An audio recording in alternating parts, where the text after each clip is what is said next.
নমস্কার বন্ধুরা, আরবিপি চ্যানেলে আপনাদের সকলকে জানাই স্বাগত। চলে এসেছি হরগৌরী পাইস হোটেলের নতুন একটি পর্ব নিয়ে।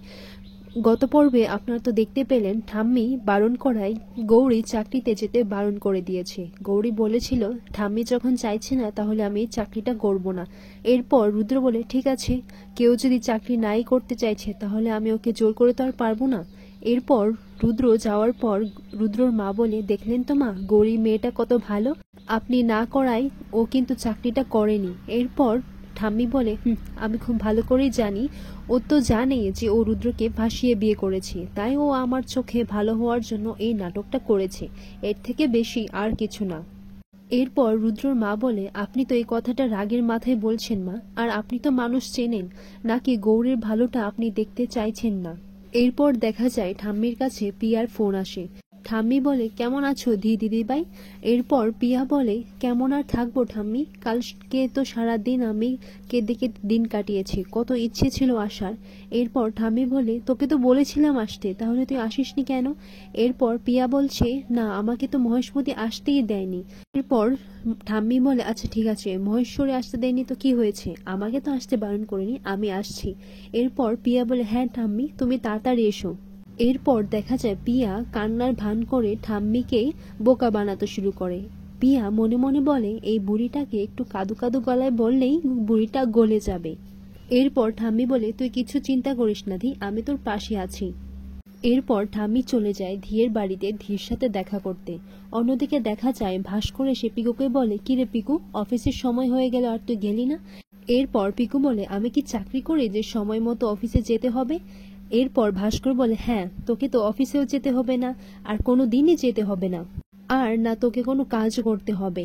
এরপর ভাস্কর বলে দেখ পিকু, তুই কিন্তু ভাগ্যের জোরে এই দায়িত্বটা পেয়েছিস, আমাদের যে করেই হোক মায়ের ভরসাটা জিততেই হবে। এরপর পিকু বলে আরে ওই অফিসের লোকেরা ইংরেজিতে পটর পটর কি বলে আমি তো কিছুই বুঝতে পারি না।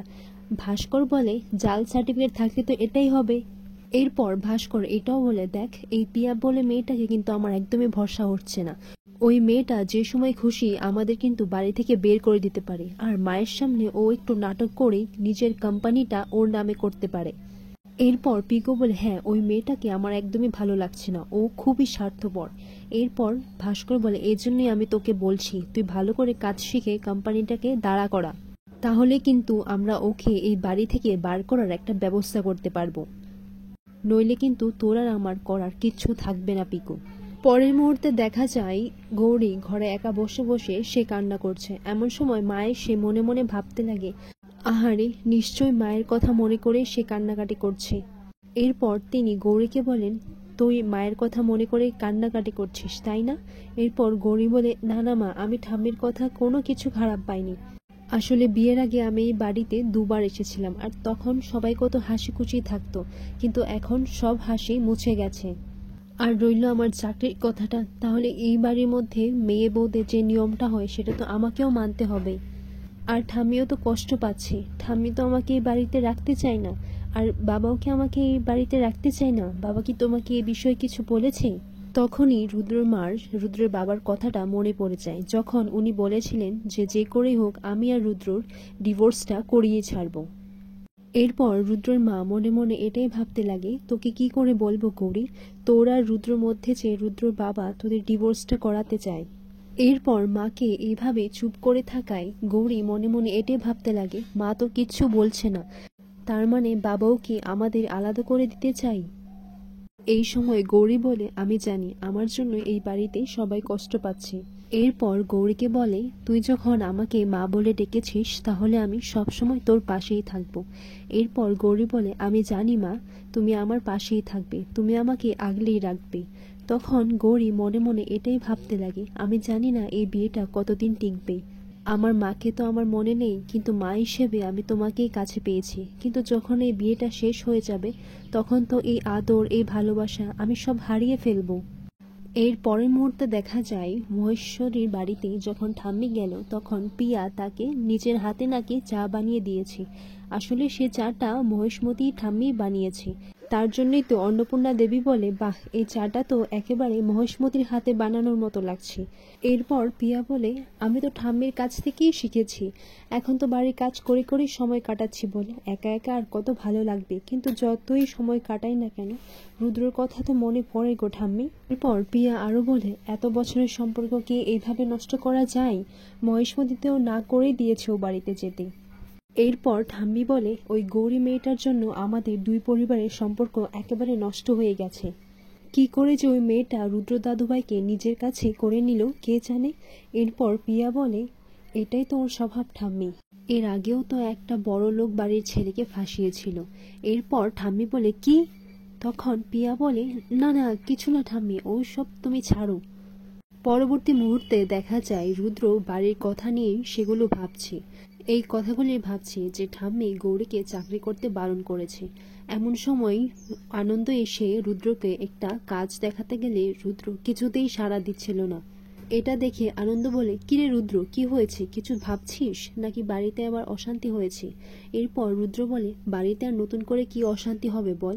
এই একে তো বিয়ের পর আমাদের বিয়েটা কেউ মেনে নিচ্ছে না, শুধুমাত্র গৌরীকে সবাই কথা শুনিয়ে যাচ্ছে।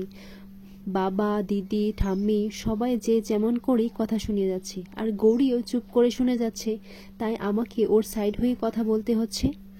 এই বিয়ের এগ্রিমেন্ট প্রপোজালটা আমি ওকে দিয়েছিলাম, কিন্তু এর ফল ভোগ করছে গৌরী, আর তাই আমার ওনার সাইড নিয়ে কথা বলতে হচ্ছে। এরপর আনন্দ বলে, তুই এই সব অপরাধ বোধ থেকে করছিস নাকি বৌদির প্রেমে পড়েছিস? এরপর রুদ্র বলে, এই সব কি বলছিস তুই? এরপর আনন্দ বলে, হ্যাঁ আমি ঠিকই বলছি, গৌরীর মতো এত ভালো মেয়ে হয় নাকি? তোর তো লটারি লেগে গেছে। এরপর রুদ্র বলে, সময় হলে এই লটারির টিকিট আমি নিচে থেকে ছিঁড়ে দেব। আর গৌরী কাউকে তো কিছু বলতেই পারছে না, কথা শুনে যাচ্ছে আর ঘরে বসে বসে কান্না করছে, এই জন্যই আমি চিন্তা করছি। এরপর আনন্দ বলে, হ্যাঁ খুব বুঝতে পারছি, তোর চিন্তা হচ্ছে আর মনে মনে একটু ভালোবাসাও আছে। এরপর রুদ্র বলে, তুই নাকি একটা ফাইল দেখাতে এসেছিস, সেটা দেখা, নইলে তোর বাজে কথাই আমাকে শুনতে হবে। এর পরের মুহূর্তে দেখা যায় পিয়া অন্নপূর্ণা দেবীকে গৌরীর বিষয়ে যা নয় তাই বলে যাচ্ছে, এমনকি ওর চরিত্রের বিষয়েও অন্নপূর্ণা দেবীর সামনে ও অনেক বাজে কথা বলে যাচ্ছে। এরপর পিয়ার কথায় বিশ্বাস করে ঠাম্মি বলে, ছি ছি ছি, শেষে আমার দাদুভাইয়ের কপালে এইরকম একটা খারাপ মেয়ে জুটল। পিয়া বলে, হ্যাঁ ঠাম্মি, গৌরী তো সবসময় এটাই করে এসেছে, কোনো এক বড় লোকের বাড়ির ছেলেকে ফাঁসিয়ে ও টাকা কামাতো, আমাকেও বলেছিল, আমি যাইনি। এখন রুদ্রকে দেখেছে ও খুব বড় বাড়ির লোক, তাই ওকে ফাঁসিয়ে গৌরী বিয়েটা করে নিয়েছে। পিয়া তো যা নয় তা গৌরীর বিষয়ে বলতেই লাগে। এটাও বলেছে গৌরীর নাকি হাত টানারও স্বভাব আছে, মানে ও কি না পিয়ার টাকা পয়সাও আর বাকি আশ্রমের কাছে যাদের কাছেই টাকা থাকতো তাদের কাছ থেকেই নাকি গৌরীর টাকা চুরি করে নিত। এরপর ঠাম্মিকে কেঁদে কেঁদে বলছে, আর এখন দেখো ঠাম্মি, ও আমার ভালোবাসার মানুষটাকেও কেড়ে নিয়েছে, এখন তোমাদের বাড়ির বউ হয়ে পায়ের উপর পা তুলে সুখ ভোগ করে যাচ্ছে, আর আমি এখানে একা কেঁদে যাচ্ছি। এরপর ঠাম্মি বলে, তুই কিছু চিন্তা করিস না দিভাই, তুই কাঁদিস না, আমি সব সময় তোর পাশে আছি। এরপর পিয়া বলে, হ্যাঁ জানি তো ঠাম্মি, কিন্তু দেখো এখন কিন্তু আমার সাথে দেখা করতে এলে তোমাকে এই বাড়িতেই আসতে হবে, কারণ আমি তো এই বাড়িতে যেতে পারবো না। আর ঠাম্মিকে জড়িয়ে ধরে পিয়া এটাও বলে, ঠাম্মি তুমি ওই মেয়েটাকে একটু চোখে চোখে রেখো।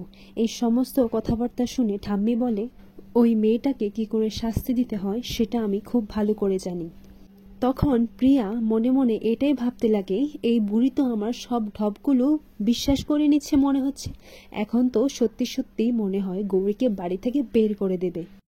পরে দেখা যায় গৌরী যখন খেতে বসে তখন ঋতুরাজ এসে বলে, ওমা তুমি এত বেলা করে খেতে বসেছো? তখন গৌরী ঋতুরাজকে বলে, আসলে আমি যদি সবার সাথে খেতে বসতাম তাহলে হয়তো কেউ না খেয়েই চলে যেত, যেটা আমি একদমই চাইনি। এরপর ঋতুরাজ বলে, এখন থেকে তো এটা তোমারও বাড়ি, তাই তুমি কাল থেকে সময় মতো খেয়ে নেবে, ঠিক আছে? এরপর গৌরী তার মুখেই খাবারটা দেবে এমন সময় ঠাম্মি এসে বাড়িতে চেঁচামেচি করছে, বৌমা কোথায় তুমি? এরপর রুদ্র মা বলে, কি হয়েছে মা, আপনি এত চিৎকার করছেন কেন? ঠাম্মি গৌরীকে বলে, এই মেয়েটা যে চালাক আমি আগে থেকেই জানতাম, কিন্তু ও যে নীচ আর চরিত্রহীন আমি এটা জানতাম না। আমি ওর বিষয়ে সব জেনে গেছি, ওর কীর্তিকলাপ আমি সব জেনে গেছি, আশ্রমে ও কি কি করতো, আর ও তো চুরিও করেছে। গৌরী তখন কান্নাকাটি করে বলে, বিশ্বাস করুন আমি এরকম কিছুই করিনি। এরপর রুদ্র মা বলে, মা এসব আপনি কি বলছেন? ঠাম্মি গৌরীকে খাবারের টেবিল থেকে উঠিয়ে তাকে ধাক্কা মেরে বলে, এরকম একটা মেয়েকে আমি আমার বাড়িতে কখনোই রাখতে চাইবো না। এরপর রুষা বলে, নিশ্চয়ই ধী ঠাম্মিকে কিছু একটা গৌরীর বিষয়ে তার মাথায় ঢুকিয়েছে। ঠাম্মি গৌরীকে বলে, তুমি দেখে দেখে আমাদের বাড়িটাই খুঁজে পেলে? এরপর রুদ্রর মা বলে, মা আপনি এসব কি বলছেন? গৌরী এরকম মেয়ে একদমই নয়, আপনার কোথাও একটা ভুল হচ্ছে মা। এরপর গৌরী বলে, এই সব মিথ্যে। তখন ঠাম্মি বলে, তোমার অভিনয়কে আমি প্রণাম জানাই। তখন গৌরী মনে মনে এটাই বলতে লাগে, হে ভোলানাথ, আমি সবসময় সৎ পথে চলে এসেছি, কখনো কারোর ক্ষতি চাইনি, আর আজ আমাকেই চোর নামে অপবাদ শুনতে হচ্ছে। এরপর গৌরী ঠাম্মিকে বলে, ঠাম্মি আমি জানি আপনারা আমাকে সহ্য করতে পারেন না, মেনেও নিতে পারেন না, এই সমস্ত কিছু সহ্য করে নেব, কিন্তু দয়া করে আপনারা আমার চরিত্রে দাগ লাগাবেন না, আর আমি চোর নই। এরপর গৌরী এটাও বলে যে, ঠাম্মি আমি গরিব হতে পারি, কিন্তু আমি চোর নই ঠাম্মি, এই সমস্ত কিছু মিথ্যে অপবাদ আপনি আমার নামে দয়া করে দেবেন না। আর এভাবেই আজকের পর্বটি শেষ হয়।